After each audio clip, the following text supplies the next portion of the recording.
नमस्कार. मी ॲडव्होकेट विजय वाळुंजकर. तुम्ही पाहता कायदा आणि मी. मित्रांनो, हिंदू मॅरेज ऍक्ट बद्दल काही गोष्टी आपल्याला मी सांगू इच्छितो.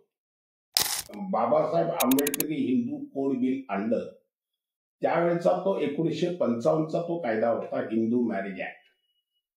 त्या कायद्यामध्ये एक महत्वाचा दोष असा होता की सहजासहजी जोडप्यांना जरी त्यांना घटस्फोट हवा असला तरी सुद्धा घटस्फोट मिळण्याबाबत कुठल्याही प्रकारची तरतूद त्यामध्ये नव्हती. म्हणजे जरी समजा बायकोला आणि नवऱ्याला या दोघांनाही वाटलं की बाबा काय नाही, आता आपलं काही पटत नाही आहे, आपलं काही जुळत नाही आहे, आपले एकमेकांशी काही सूर जुळत नाही आहे, तेव्हा आपण आता घटस्फोट घेणं हाच एकमेव मार्ग आहे असं जरी त्या दोघांनी मनानं ठरवलं, अगदी त्यांच्या मुलीकडच्या घरातल्या लोकांनी किंवा मुलाकडच्या घरातल्या लोकांनी विचार मंथन करून जरी ठरवलं तरी घटस्फोट मिळण्याची तरतूदच त्या काळी नव्हती. ही अडचण विचारात घेऊन 1976 साली मॅरेज लॉज अमेंडमेंट ऍक्ट काढण्यात आला आणि त्यामध्ये हिंदू मॅरेज ऍक्ट मध्ये कलम 13ब हे एक घालण्यात आलं. त्या 13ब मध्ये जर समजा नवरा आणि बायको यांचं लग्न होऊन वर्षापेक्षा जास्त कालावधी लोटलेला असेल, ही प्रमुख अट आहे, लक्षात घ्या. 1 वर्षापेक्षा जास्त कालावधी लग्न होऊन जर लोटला असेल आणि त्या बायकोचं आणि नवऱ्याचं जर एकमेकाशी बिलकुल पटत नसेल, एकसारखी त्यांच्यात भांडणं होत असतील किरकोळ गोष्टीवरनं, क्षुल्लक गोष्टीवरनं, तर दोघांनी एकत्र येऊन विचार मंथन करून आपसात घटस्फोट घेण्याची कायदेशीर तरतूद ही 1976च्या दुरुस्ती कायद्याने प्रथम करण्यात आली आणि त्याला 13ब हे कलम घालण्यात आले. या 13ब प्रमाणे प्रोसिजर जी दिलेली आहे ती फार सोपी आहे. ती अशी आहे की नवरा आणि बायको या दोघांनी मिळून संयुक्तरित्या, म्हणजे नवरा अर्धा नंबर 1, बायको अर्धा नंबर 2, विरुद्ध पार्टीला कोणी नाही, या दोघांनी मिळून हिंदू मॅरेज ऍक्ट कलम 13ब अन्वये आपसात संमतीच्या घटस्फोटाचा अर्ज या शीर्षकाखाली थोडक्यात आपली हकीकत सांगायची आणि तो अर्ज दोघांच्या सह्यानं, दोघांच्या स्वाक्षऱ्या, नवऱ्याची स्वाक्षरी, बायकोची स्वाक्षरी, नवऱ्याच्या वकिलाची स्वाक्षरी, बायकोच्या वकिलाची स्वाक्षरी असा तयार करून तो अर्ज योग्य त्या सक्षम कोर्टात दाखल करणे आणि तो दाखल केल्यानंतर तो अर्ज दोघांनी मिळून व्यक्तिशः दाखल करावा असं कायद्यामध्ये अभिप्रेत आहे. त्यांनी जर तो दोघांनी मिळून कोर्टात येऊन बाबा आम्ही आपसात संमतीनं घटस्फोट घेण्याचं निश्चित केलेलं आहे असं जर कोर्टापुढे सांगितलं तर कोर्ट त्यावर, संबंधित न्यायालय त्यावर अर्ज तो ऍडमिट करून घेतं, दाखल करून घेतं आणि यांचा 13B जो अर्ज आहे तो दाखल करून घेऊन दाखल केल्यानंतर 6 महिन्याची तारीख ही दिली जाते. आता प्रश्न असा आहे की 6 महिन्याची तारीख कशा करता? जर त्याला घटस्फोटच जर घ्यायचा आहे आपसात संमतीने तर त्याला 6 महिने कशा करता पाहिजे? म्हणजे समजा जानेवारीला जर समजा हा अर्ज केला तर जूनलाच ते त्यांची तारीख पडणार. म्हणजे 6 महिन्याचा जो गॅप आहे हा गॅप नको इतका आहे असं साहजिक. जेव्हा अमेंडमेंट आली त्यावेळेला त्यांनी 6 महिन्यानंतरच हे काढायचं असं नव्हतं.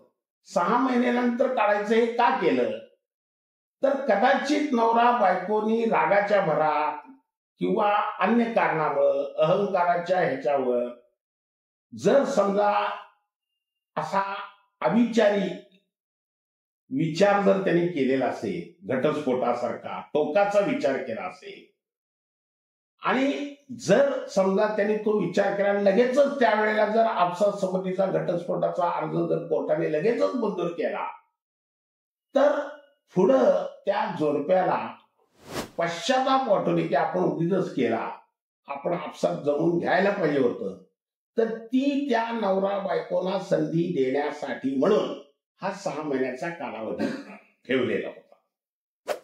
पुढं पुढं जसा जसा काळ गेला पुढं, त्यानंतर ह्या 6 महिन्याची जी अट होती ती जरा जाचक वाटू लागली. मग ती जाचक वाटल्यानंतर तो जो 6 महिन्याचा कालावधी आहे तो शिथिल करता येईल का, याबाबत विचार विनिमय सुरू झाला.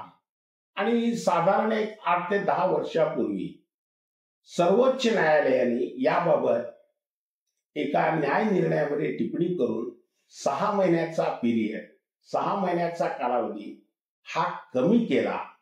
आणि तो पिरियड कमी करण्याचे अधिकार खालील म्हणजे कनिष्ठ न्यायालयांना बहाल केले. त्यामुळं जर आज अशा तऱ्हेचा आपसात संमतीचा घटस्फोट घेण्याचा अर्ज जर दोघाही नवरा बायकोने दाखल केला तर तो 6 महिन्याचा कालावधी स्वतंत्र अर्ज देऊन तुम्ही नवरा बायको तो शिथिल करू शकता. आणि तो शिथिल करताना काही ठराविक मुद्दे त्यात नमूद करावे लागतात. ते मुद्दे म्हणजे कोणते, की हे प्रकरण दाखल केल्यापासून म्हणजे आपसात संमतीचा घटस्फोटाचा अर्ज नवरा बायकोनी दाखल केल्यानंतर आम्ही पुनश्च आपसात तडजोड करण्याचा, एकत्र राहण्याचा आणि जो दाखल केलेला कोर्टामध्ये जो आपसात संमतीचा अर्ज आहे तो काढून घेण्याचा आणि पुनश्च आम्ही आपला संसार कंटिन्यू करावा याबाबत बरेच प्रयत्न केले. परंतु दुर्दैवानं हे काही जमू शकलं नाही. आमच्या घरातली इतर जी थोर मंडळी आहेत त्यांनी सुद्धा यामध्ये प्रयत्न केला, परंतु कुठल्याच प्रकारे काही त्यात तडजोड होऊ शकली नाही. आणि त्यामुळं आम्ही आता घटस्फोट घेण्याचा, आपसात संमतीनं घटस्फोट घेण्याचा निर्णय निश्चित केलेला आहे. आणि त्यामुळं आम्हाला हा 6 महिन्याचा जो जाचक पिरियड आहे तो कमी करण्यात यावा.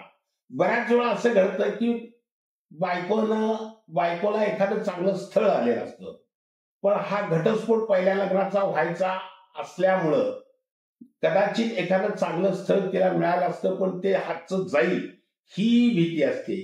तीच गत त्या नवऱ्याची असू शकते. नवऱ्याने एखाद्या वेळेस चट दिवशी दुसरं लग्न करायचं असतं, त्याला चांगलं स्थळही सांगून आलेलं असतंय. एक वेळा नवऱ्याला तातडीनं अमेरिकेत जायचं असतं नोकरीनिमित्त किंवा व्यवसायानिमित्त. त्यावेळेला सुद्धा त्याची ही 6 महिन्याची जर अट तशीच ठेवली तर ती जाचक ठरू शकते. यासाठी तो पिरियड, तो 6 महिन्याचा कालावधी मेहरबान कोर्ट तुम्ही अर्ज दिल्यानंतर शिथिल करू शकतं आणि तातडीनं घटस्फोट मंजूर करू शकतं. तर असा आपसात संमतीचा घटस्फोट घेण्याची पद्धत हिंदू मॅरेज ऍक्ट मध्ये तशी स्पष्टपणाने तरतूद केलेली आहे. त्याचप्रमाणे इतरही जे काय विवाह संबंधीचे जे कायदे आहेत, उदाहरणार्थ स्पेशल मॅरेज ऍक्ट म्हणजे लग्नाचा विधी करून जे लग्न केलं जातं ते हिंदू मॅरेज ऍक्ट खाली येतात.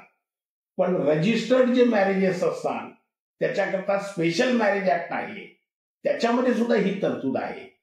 तर या तरतुदीचा जास्तीत जास्त लाभ हे जोडपं घेऊ शकतं अशी ही तरतूद आहे.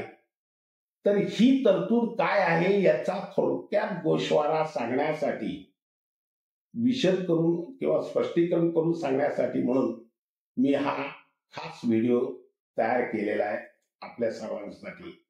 तर आपल्याला हा जर व्हिडिओ आवडला असेल तर लाईक करा, शेअर करा, सबस्क्राईब करा. नमस्कार.